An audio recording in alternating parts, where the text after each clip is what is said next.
Hello everyone, welcome to my study channel Chemistry. Subscribe my channel by clicking on subscribe button and press the bell icon so that you never miss any updates. Hello students, welcome. So in our today's video we are going to discuss terms. You can see here I have written. So these terms we often use while doing the naming of any compounds. Okay, so let's see it. The first one is normal N. Now say when it is a normal compound we use the prefix N. Okay, so see the N prefix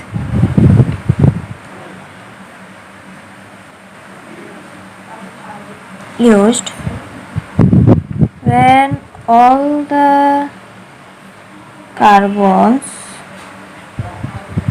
form a continuous unbranched linear chain.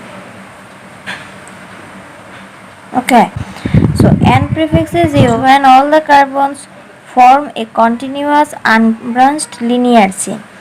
That means, for example,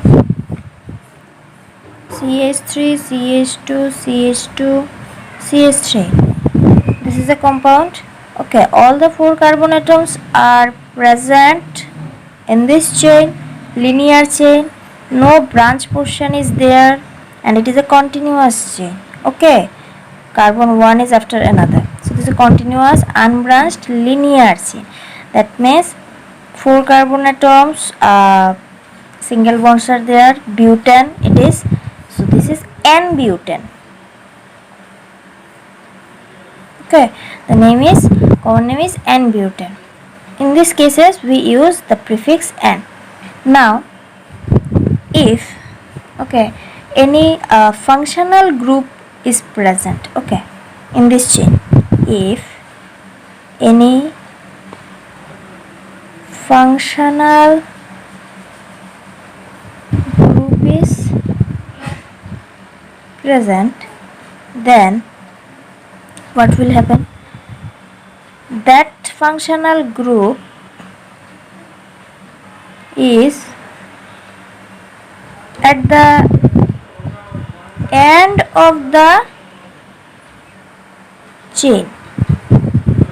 Okay, that functional group will be present at the end of the chain. For example, CH3, CH2, CH2, Cl. This is chlorine group, a functional group. So except this part, you can see in this compound 3 carbon atoms are present, which are also present in a linear chain. This is a linear chain. No branch is there and it is continuous chain. 1 carbon is after another. So this is also normal compound. Now how many carbon atoms are here? 3. 1, 2, 3. So for 3 carbon atom it is propane. Functional group is present chlorine. So N chloropropane. Okay, N means normal. Then write the functional group name first, chloro. Remaining part of the compound, 3 carbon atoms, single bonds are there. So chloropropane. Next is iso. See, the prefix iso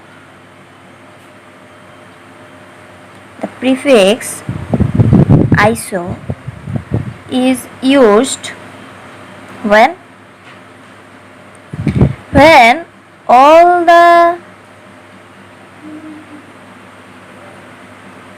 carbon atoms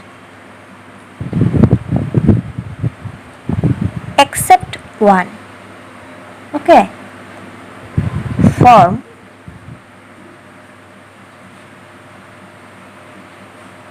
a continuous chain. When the prefix iso is used when all the carbon atoms in a compound except one form a continuous chain. this one carbon, okay, remember this point, this one carbon is the part of an isopropyl group. Isopropyl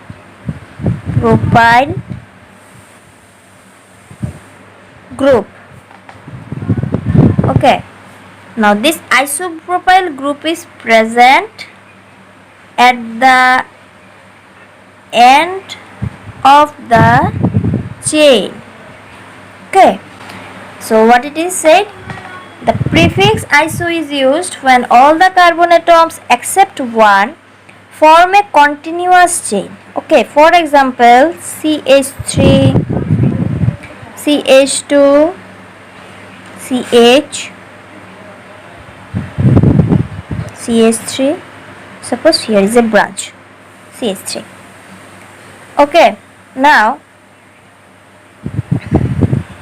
if you keep number on the carbon atom 1, 2, 3, 4. So this is a continuous chain. Okay, all the carbon atoms are in one chain except this carbon atom, except this one carbon atom, right? Okay, and this group is called isopropyl group, which is present at the end of the chain. This group is present one end, at the end of this chain. So this is isopropyl group.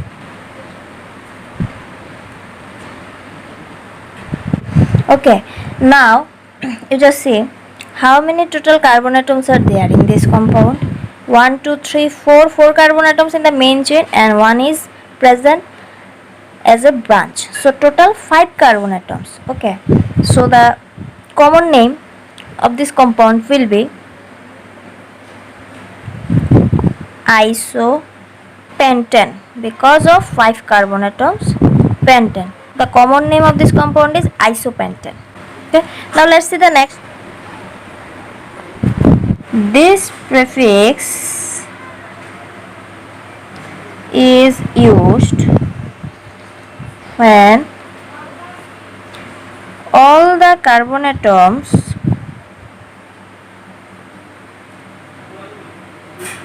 except 2. In case of iso we have seen except 1 carbon atom, but in neo it is except 2 carbon atom. Okay, form a continuous chain. Okay, the prefix neo is used when all the carbon atoms except 2 form a continuous chain. Okay, and these two carbon atom, these two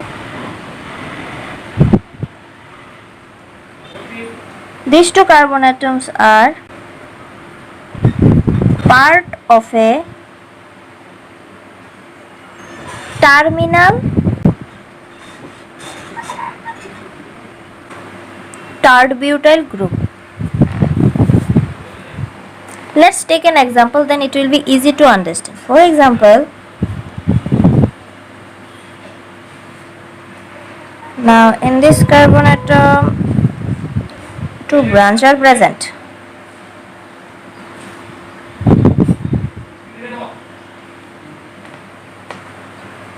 Okay, so now you just put number on the carbon atoms 1, 2, 3, 4.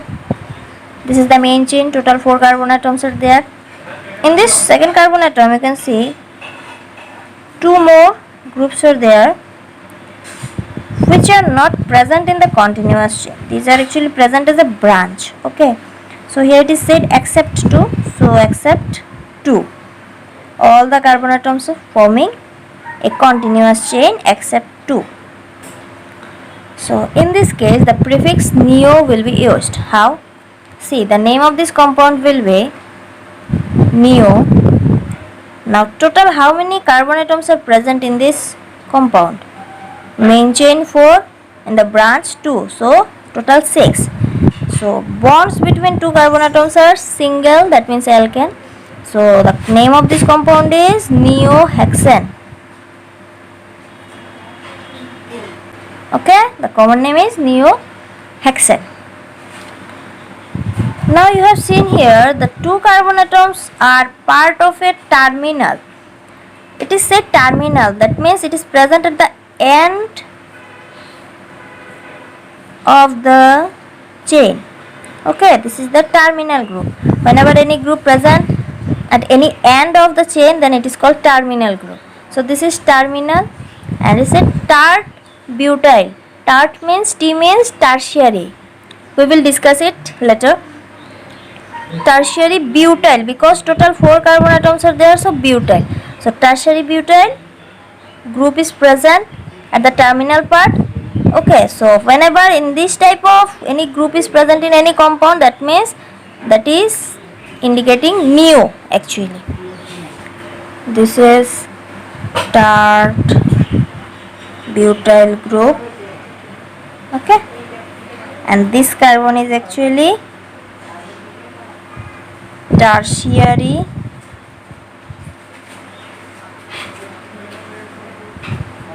carbon. So now come the next one, that is secondary or sec or s as a prefix. So see, whenever in any compound a secondary carbon atom is present and the functional group is attached with that secondary carbon atom, then we use this prefix s.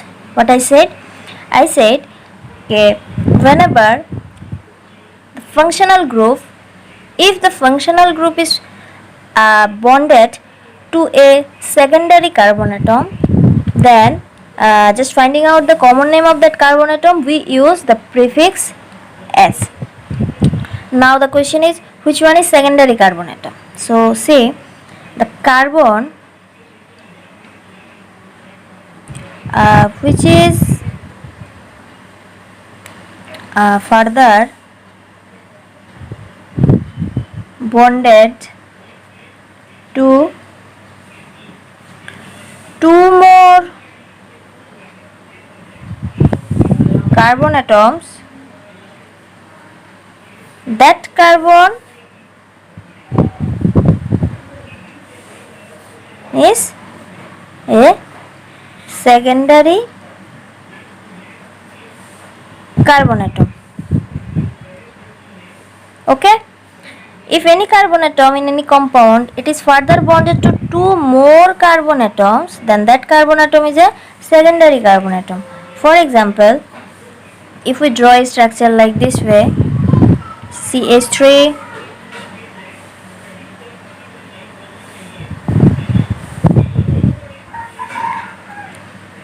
in this compound you can say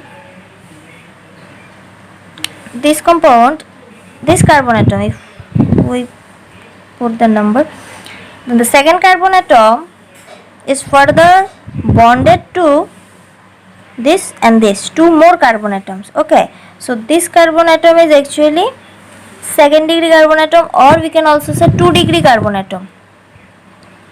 Okay, secondary carbon atom or 2 degree carbon atom.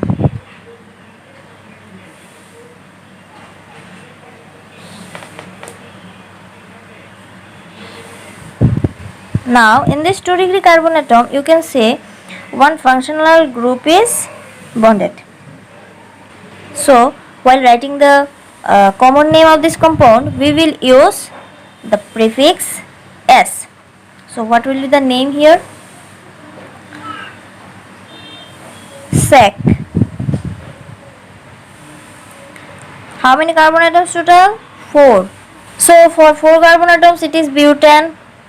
Bonds are also single between the 2 carbon atoms, that means alkane, so it is butane. And one alcohol group is present, OH group, so for OH the suffix is ol. Okay, so the full name will be butanol. Okay, as it is secondary carbon atom or 2 degree carbon atom, and the functional group is bonded to this secondary carbon atom, so the common name of this compound is secondary butanol. Or you can also write S-butanol. Okay.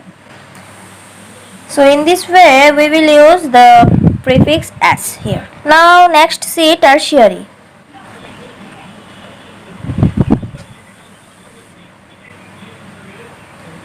When to use this as a prefix.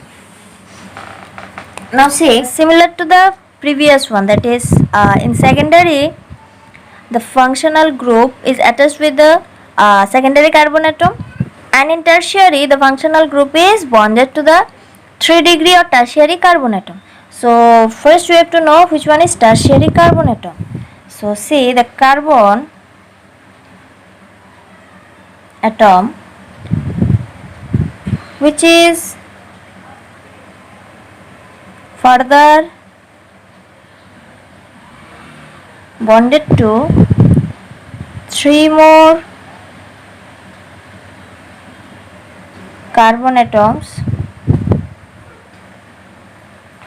are called 3 degree or tertiary carbon atom. Okay. Now if any functional group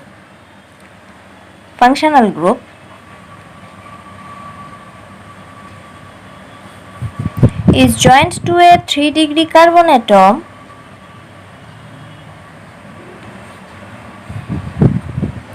then we will use the prefix tert or T. So let's take an example. It will be easy to understand. For example,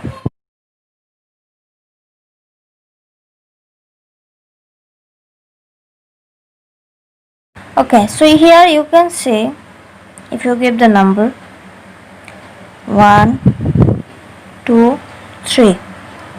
Okay, so this carbon atom is further bonded to 3 more carbon atoms. Here is 1 carbon atom, here is another carbon atom, here is another carbon atom. 3 more carbon atoms are attached with this carbon atom. Right, so that means this carbon atom is actually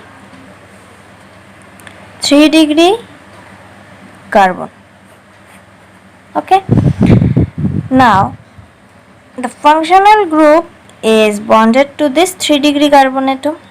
Okay, so here we will use tert or T as a prefix. So the common name of this compound is tert. Total how many carbon atoms are there? 1, 2, 3, 4. 4. Okay, so tert butyl alcohol functional group is present. Tert butyl alcohol, or you can also say tert butanol, or you can also write T butanol. Because of the alcohol, the suffix is ol. Okay, and because of this 3 degree carbon atom, the prefix is tert or T. Clear? So if you have any doubt, please leave that question in the comment section below so that I can solve it. Now move to the next point.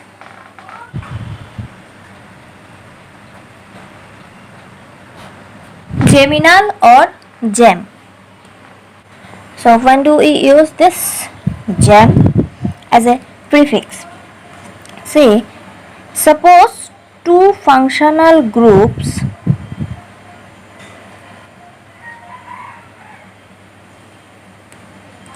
are bonded to the same carbon atoms. Two functional groups are bonded to the same carbon atoms, then we call that carbon atom as a geminal carbon atom or gem carbon atom.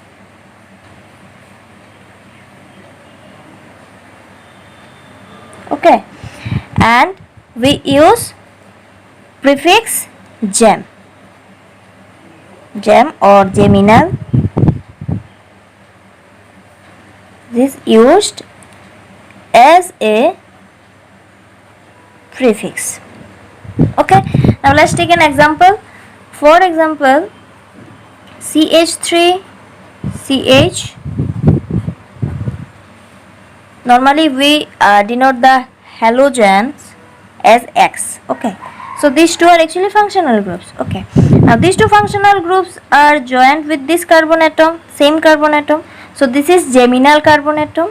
Okay, now if you consider X as a halogen, then this is the name is the common name gem 2 halogens. So dihalide,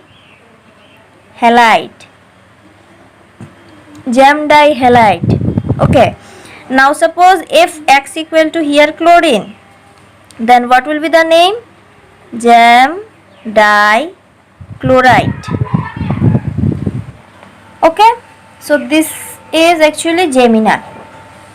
Now let's talk about the vicinal or vis. Okay, so in geminal we have seen two functional groups are present in the same carbon atom. Okay, but in vicinal two functional groups are joined to two adjacent carbon atoms.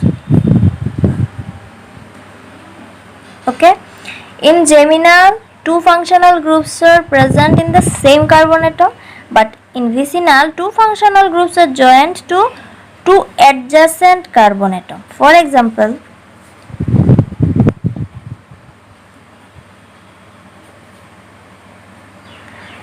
CH, then X and then X. Okay, so these two are functional group. These two are present to the two adjacent carbon atom. Okay, so in this case we will use the prefix vis or vicinal. So vis or vicinal, two functional groups, so di, X means halogen, so dihalide. Okay, vicinal dihalide. So I hope these terms are clear to you now, when to use these terms to find out the common name of any compounds. So if it is helpful, then don't forget to subscribe my channel and also share this video who needs to know these important terms. Thank you.